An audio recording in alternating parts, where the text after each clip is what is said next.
లలిత jewellers వారి double ధమాకా offer. అన్ని బంగారు నగలపై తరుగులో 1% తగ్గింపు. పాత బంగారు నగల ఎక్స్చేంజ్ పై గ్రాముకు 150 రూపాయలు అదనంగా పొందండి. ఐ డ్రీమ్ చూస్తున్న ప్రేక్షకులందరికీ నమస్కారం. ద్వాదశ రాశుల వారికి గోచార రీత్యా ఈ సెప్టెంబర్ మాసంలో ఏ విధంగా ఉంటుందో తెలియజేయడానికి స్టూడియోలో మనతో పాటు ఉన్నారు ఐకానిక్ ఆస్ట్రాలజర్ గట్టుపల్లి సురేష్ బాబు గారు. నమస్కారం గురుగారు. జై శ్రీమన్నారాయణ. గురుగారు, మీనరాశి వారికి సెప్టెంబర్ మాసంలో ఏ విధంగా ఉండబోతుందో తెలియజేయండి. ఖచ్చితంగా అండి. మీనరాశి వారికి అంటే శని భగవానుడు మొన్న ఇటీవల జూలై 27వ తారీఖున వక్రంలోకి వచ్చున్నాడు. వక్రం రావటం అంటే రాశి మారలేదు, కేవలం నక్షత్రంలో ఒక పాదం వెనకంజకి వచ్చున్నాడు. దానికి రాసులు మారి పరిగెత్తేసి ఇంకో దగ్గర కూర్చునే దానికైతే ఉండరు, కానీ వక్ర దృష్టితో ఉన్నాడు. ఇది డిసెంబర్ 11వ తారీఖు 2020 సంవత్సరం వరకు కూడా మీనరాశి సంచరించినప్పటికీ కూడా ఏలినాటి శని ఉన్నప్పటికీ కూడా వక్ర దృష్టితోనే ఉంటాడు. డిసెంబర్ 11వ తారీఖు 2020 సంవత్సరం శని భగవానుడు మీనరాశిలో. కాబట్టి ఎవరైనా సరే ఇనుము ఇటుక ఇసుకలో కానివ్వండి, లేదా చేపల చెరువులు రొయ్యల చెరువులు ఇలాంటి వాటిల్లో కానివ్వండి ఇన్వెస్ట్మెంట్ చేయాలన్నా, పంటమూలు పండించే మామిడి, సపోటా, దానిమ్మ, పైనాపిల్ ఇలాంటి వాటిల్లో ఇన్వెస్ట్ చేయాలన్నా కూడా, పంటమూలు పండించాలన్నా, నిమ్మ తోటలు కానీ పొగాకు తోటలు కానీ ఇలాంటి వాటిల్లో ఇన్వెస్ట్ చేయాలన్నా కూడా చాలా అద్భుతంగా ఉంటుంది. అలాంటి వాటిని ఇన్వెస్ట్ చేస్తే కూడా వీళ్ళకి కలిసి వస్తుందని కూడా చెప్పవచ్చు ఖచ్చితంగా. అలానే విదేశాన్ని ఎవరైనా వెళ్ళాలనుకుంటే కనుక మీనరాశి వారు ప్రయత్నం చేస్తే ఈ యొక్క సెప్టెంబర్ 22వ తారీఖు తర్వాత వెళ్ళేటువంటి యోచన కనపడతా ఉంది. కాబట్టి ఇలాంటి ప్రయత్నాలు చేసుకోవాలి. ఆరోగ్యం ఎవరికైనా బాగాలేదు, కుదిరిగా లేదు, మనసు బాగాలేదు, మైండ్ బాగాలేదు అనుకుంటే కనుక ఎక్కడైనా తీర్థయాత్రకు వెళ్ళేసి ఒక 3 రోజులు ఎక్కడైనా అమ్మవారి కానీ స్వామివారి దగ్గర నిద్ర చేస్తే కనుక కొంచెం కుదురుపడే యోచన అనేది కనిపిస్తూ ఉంది.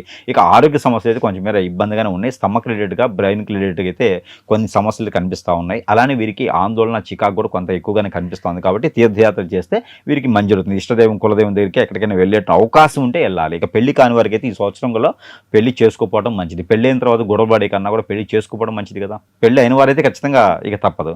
వీళ్ళకి ఏంటంటే సెన్సిటివ్ తత్వం ఉంటుంది. ఈ సెన్సిటివ్ తత్వానికి కొంచెం గొడవలు ఎక్కువ అవుతూ ఉంటాయి. ఏంటంటే ఏదైనా మైండ్ బయటికి చెప్పరు, లోపలికి మునిగిపోతూ ఉంటారు. ఇక వీళ్ళకి మెడికల్ షాప్స్ కానీ, డయాగ్నోస్టిక్స్ కానీ, అలానే ఇక్కడ మెడికల్ డాక్టర్స్గా కానీ, న్యాచురోపతి, అల్లోపతి, ఆయుర్వేదిక్ కానీ అలాంటి ప్రకృతి వైద్యశాలలు కానీ నిర్మించిన అలాంటి వాటిల్లో పాల్గొన్న, అలాంటి వాళ్ళ జాబ్ చేసినా కూడా వాళ్ళకి ప్రమోషన్స్, ఇంక్రిమెంట్స్, అవకాశాలు ఎక్కువ రాబోతున్నాయి. కాబట్టి ఇలాంటి ప్రయత్నాలు చేసుకోవచ్చు. అంటే హాస్పిటల్ రంగం, మెడికల్ రంగం వీరికి బాగుండిపోతుంది. ఇప్పుడు అలాంటి రంగాల్లో ముందుకెళ్ళొచ్చు. ఇక వీరికి అన్ని రకాల సమకూరుతూ ఉంటాయి. పెళ్లి చేసుకునే యోగ్యత ఉంది, కానీ అమ్మాయికి అబ్బాయికి అనిపించుకొని నెక్స్ట్ ఇయర్ పెళ్లి చేసుకుంటే బాగుంటుంది. ఈ సంవత్సరం పెళ్లిళ్ళు చేసుకుంటే అంతగా యోగ్యత కలిగవు. ఇక పెళ్ళి అయ్యి ఉండి భార్యాభర్తలు దూరంగా ఉంటున్నారంటే వాళ్ళు ఏదైనా మాట్లాడుకుని దగ్గర చేసుకునే దానికి అవకాశాలు ఉన్నాయి. అది 18వ తారీఖు తర్వాత చేసుకోవాలి.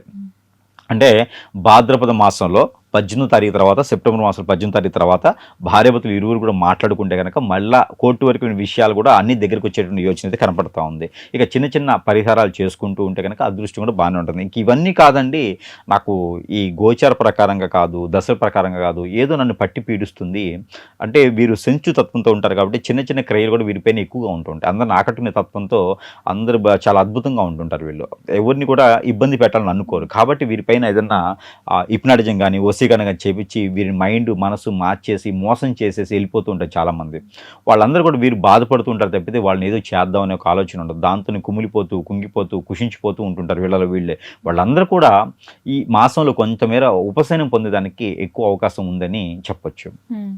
అయితే ఈ రాశి వారు మరిన్ని అనుకూలమైన ఫలితాల కోసం ఎటువంటి పరిహారాలు చేసుకోవాలి గురు? ఎలానూ వినాయక చవితి సెప్టెంబర్ మాసంలో వినాయక చవితి వస్తుంది. ఈ వినాయక చవితి పర్వదినాలన 2, 4, 6 ఈ అంటే 9 రోజులు నవరాత్రులు చేస్తారు. ఈ నవరాత్రుల్లో 2వ రోజు కానీ, 4వ రోజు కానీ, 6వ రోజు కానీ, ఈ 3 రోజులు ఒక్కరోజు చేసినా చాలు.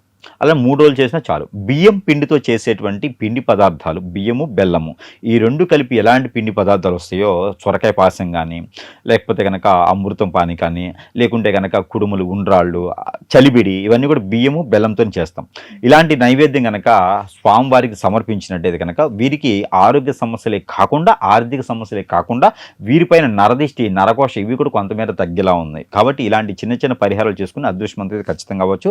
ఎవరికైనా వీరికి గోధుమలు, బియ్యము 2 అంటే కిలోంబో దానం ఇస్తే కూడా వీరికి మంచి అవుతుంది. గ్రహాల రీత్యా దోషాలు కాదు, గ్రహణం నుంచి వచ్చే దోషాలు కూడా కొంతమేర తగ్గుతుంది. అలానే వీరికి సెప్టెంబర్ మాసం మొత్తం కూడా 2, 4, 6 ఈ 3 నెంబర్ కూడా వీరికి అద్భుతంగా ఉంటాయి. White and black and green ఈ 3 నెంబర్ కూడా, ఈ 3 కలర్స్ కూడా వీరికి బాగుంటాయి. స్కై బ్లూ కలర్ కూడా 4వ కలర్ బాగుంటుంది వీరికి. ఇక తూర్పు దిశ ప్రయాణం వీరికి అద్భుతంగా ఉంటుంది. కొత్తగా ఏదైనా ఇల్లు కానీ, స్థలం కానీ, ఫ్లాట్స్ కానీ కొనాలనుకుంటే కనుక డిసెంబర్ 12వ తారీఖు వరకు ఆగి కొంటే మంచిది. ఇప్పుడు కొన్నా కూడా వీరికి గొడవలు అయ్యేటువంటి యోచన సూచన కనిపిస్తూ ఉంది. డిసెంబర్ 12వ తారీఖు తర్వాత తీసుకోవచ్చు. కొంచెం జాగ్రత్తగా ఉండాలి. పర్సనల్ విషయాలు ఎవరికి షేర్ చేయకుండా జాగ్రత్తగా ఉంటే మీనరాశి వాళ్ళకి అద్భుతంగా ఉంటుంది సెప్టెంబర్ మాసం 2026 సంవత్సరం. ధన్యవాదాలు గురుగారు.